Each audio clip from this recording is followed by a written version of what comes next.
Il y a une nouvelle saga historique qui est publiée sur Tubize, À cœur débattant.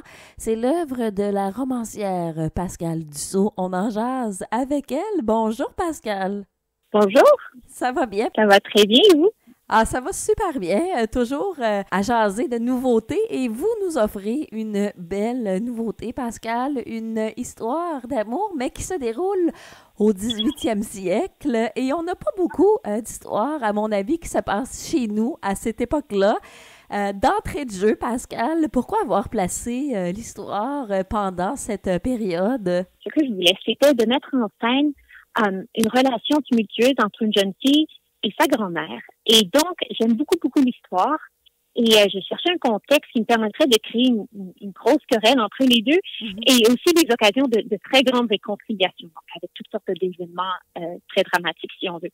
Et donc, j'ai choisi la fin du 18e siècle. Donc, c'est une époque qui suit de très près la conquête britannique de la Nouvelle-France. Et mon héroïne, Lazarine, c'est une jeune Canadienne-Française qui est très, très patriotique. Son père a été blessé durant la bataille des Plaines d'Abraham, etc. Donc, elle est française au cœur, je dirais. Et sa grand-mère, elle s'appelle Artémise. Elle est une marchande de Montréal. Elle s'est vite adaptée à la nouvelle situation après la conquête. Elle s'est même remariée avec un Anglais. Donc, ça me donnait un conflit de départ entre une jeune fille et sa grand-mère. Donc, c'était ce que je cherchais. Ouais. Et comme je disais, j'adore l'histoire et je trouvais que cette époque-là avait beaucoup, beaucoup de potentiel pour créer toutes sortes d'événements assez dramatiques, comme je disais, pour créer du conflit entre les deux protagonistes et les réconcilier. Qu'est-ce qui vous intéresse dans le conflit à prime abord? Après ça, on va parler du contexte, de la réalité de l'époque, mais qu'est-ce qui vous intéresse profondément dans le fait d'aborder des conflits entre deux générations, là? Oh, ben, je trouve que dans les romans historiques, on a souvent, dans les romans historiques au féminin, disons, on a souvent un personnage qui est très fort, une héroïne qui est très, très forte, et ils sont souvent toujours très jeunes, je dirais 20 ans ou 17-18 ans, et puis ils se retrouvent dans toutes sortes d'aventures rocambolesques. Donc, je trouvais que ce serait intéressant d'amener un personnage qui est un peu plus mature, donc la grand-mère. Évidemment, c'est une grand-mère au 18e siècle, elle n'est pas si âgée que ça, elle est dans la cinquantaine.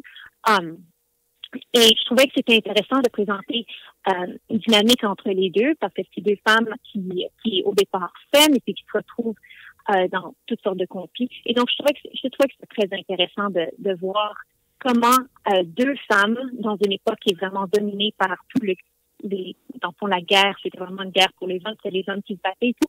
Mais je trouvais que c'était intéressant de présenter une femme, une jeune et une plus âgée, et de voir c'était quoi les enjeux pour les deux, et comment elles réussiraient à s'en sortir ensemble. Justement, vous en parlez de ce contexte sur fond de guerre en 1775, mais ça fait quand même un bout. C'était quoi la réalité de l'époque, la réalité au Québec dans tout ce contexte-là? Comment on vivait à l'époque?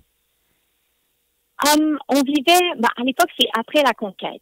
Donc, comme on disait, la Nouvelle-France a été décapitée. Dans le fond, l'élite était partie.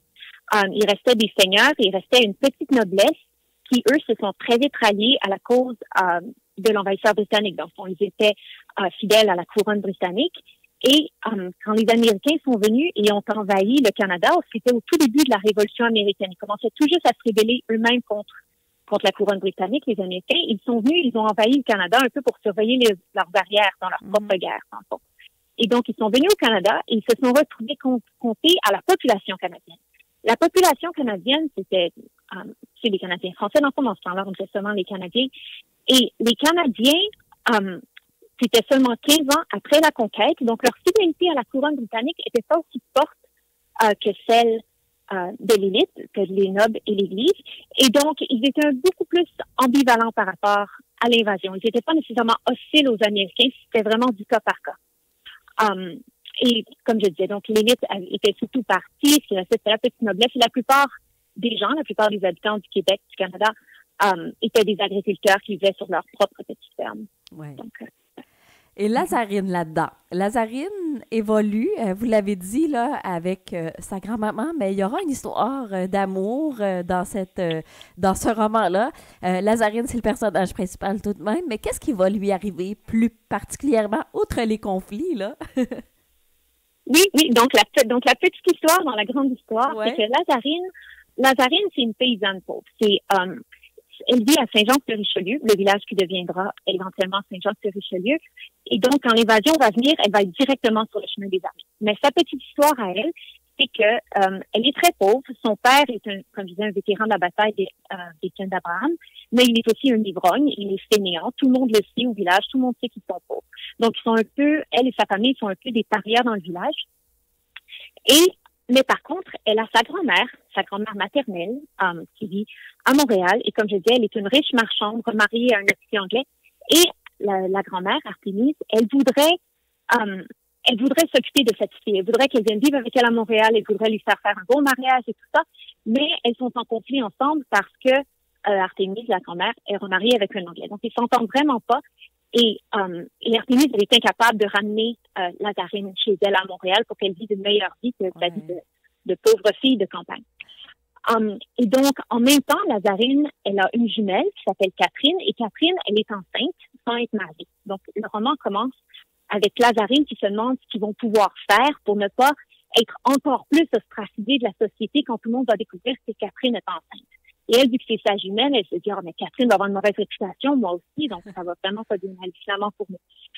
Et sur les entrefaites, il y a un garçon qui arrive.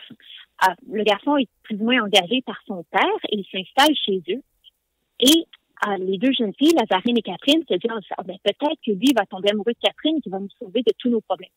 Et donc, Lazarine commence à essayer de convaincre le garçon de s'occuper de sa sœur, de sauver sa sœur de sa disgrâce, de l'épouser, quoi que ce soit. Mais en même temps, elle tombe amoureuse de lui. Parce que c'est une histoire comme ça. Évidemment, c'est comme ça que l'histoire d'amour commence. Et éventuellement, elle va se rendre compte qu'en fait, la guerre se rapproche, mais la guerre d'indépendance américaine est commencée. Et lui, en fait, il est un espion à la solde des Américains. Donc, il est un Américain, elle ne le sait pas.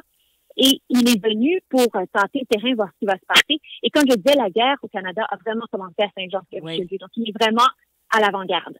Et elle ne le sait pas. Et donc, ça vient compliquer tout l'espèce de... On a un peu un triangle amoureux au début, mais ça dure pas très longtemps. Là. Tout explose assez vite parce que la guerre approche. Et la guerre, évidemment, va rapprocher Artémise de Lazarine, ou de Lazarine d'Artémise. Et le garçon, dans tout ça, va juste venir compliquer l'histoire encore davantage parce que l'on se retrouve avec une Canadienne patriotique, une Canadienne qui est vraiment loyale aux Britanniques, et l'espion américain qui arrive, qui est complètement d'une autre espèce. C'est quelque chose, mais tout ça, c'est dans le tome 1 parce qu'on débarque avec une saga historique, donc tout ça, c'est seulement dans le tome 1, là.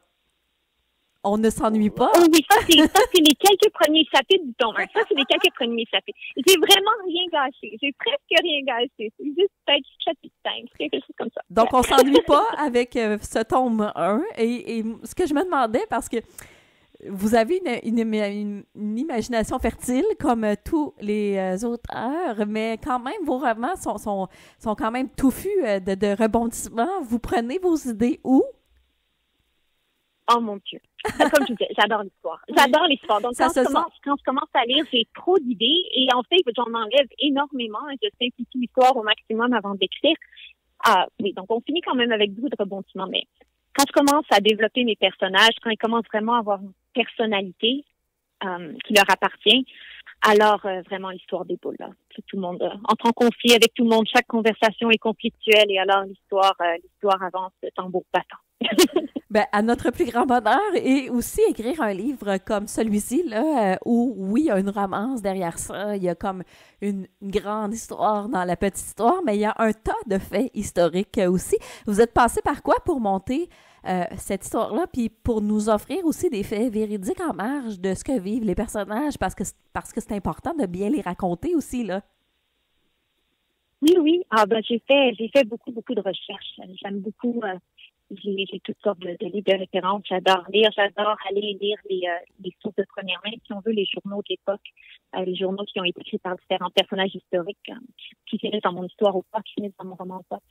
Et aussi, j'aime beaucoup me promener, visiter les sites historiques partout. Partout où on va, les enfants me demandent où sont les canons parce qu'ils s'attendent toujours à visiter les forteresses. Donc, oui, on inspire beaucoup d'histoires et fait de la recherche énormément. Ouais, c'est tout un travail aussi. Puis on parle d'indépendance américaine. Dans ce roman-là, on a été peu plongé, en tout cas dans notre réalité, dans les années 2000 et plus. Là, il faut vraiment se référer au bouquin d'histoire parce qu'on en a peu d'histoires en marge de tout ça. Mais vous habitez maintenant aux États-Unis. Est-ce que ça a eu un impact dans votre écriture parce que vous venez du Québec, là? Oui, Lazarine, c'est mon 4e roman qui va être publié au Québec. Quand j'avais commencé à écrire mon premier roman, il y a quand même assez longtemps, j'avais commencé à écrire sans aucune intention de publier. Je ne savais pas que j'allais réussir à publier.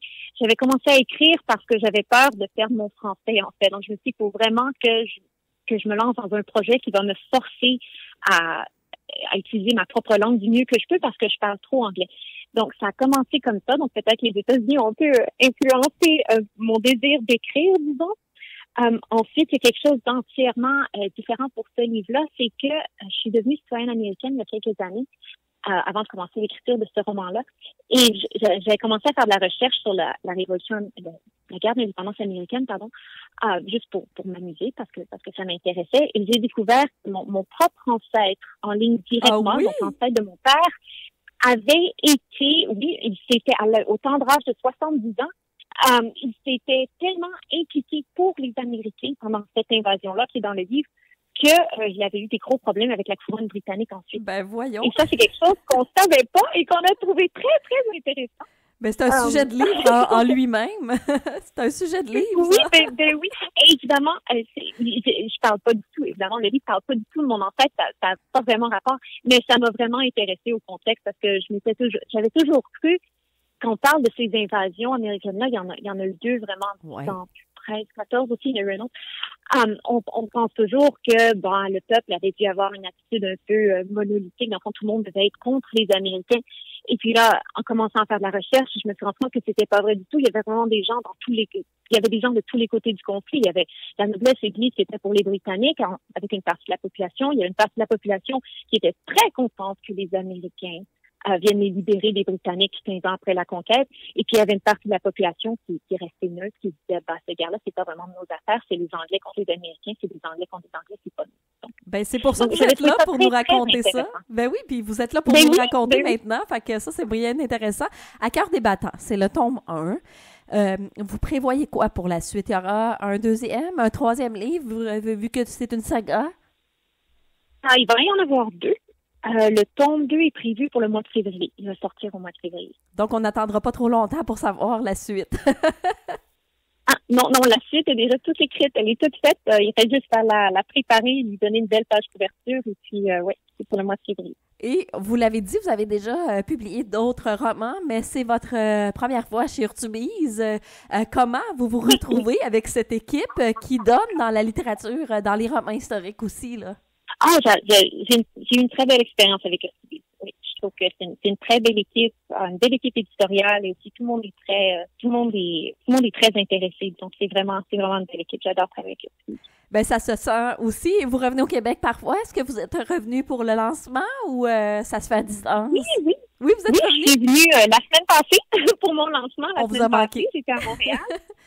Donc, j'étais là jeudi passé pour le lancement et je vais revenir pour le Salon du livre de Montréal. Et après ça, ça va sûrement pour commencer à penser au tome 2. Là, donc, je suis pas certaine encore. Donc, il ne faut pas vous manquer lors du Salon du livre qui s'en vient très bientôt à Montréal parce qu'on va profiter de vous. Puis ça fait bizarre de dire ça comme ça, profiter de vous, mais d'en profiter pour jaser avec vous puis découvrir cette nouvelle saga historique qui est publiée, on le rappelle, sur Urtubise, À cœur des battants, qui n'a rien à voir avec une série qui se retrouve à la télé, qui est À cœur battant ici sur Radio-Canada, mais À cœur des battants, on est complètement ailleurs dans le 18e siècle. J'ai envie de vous dire merci, Pascale, pour ces nouvelles histoires. J'ai l'impression que cet automne sera un petit peu plus mouvementé grâce à vous avec ce nouveau roman.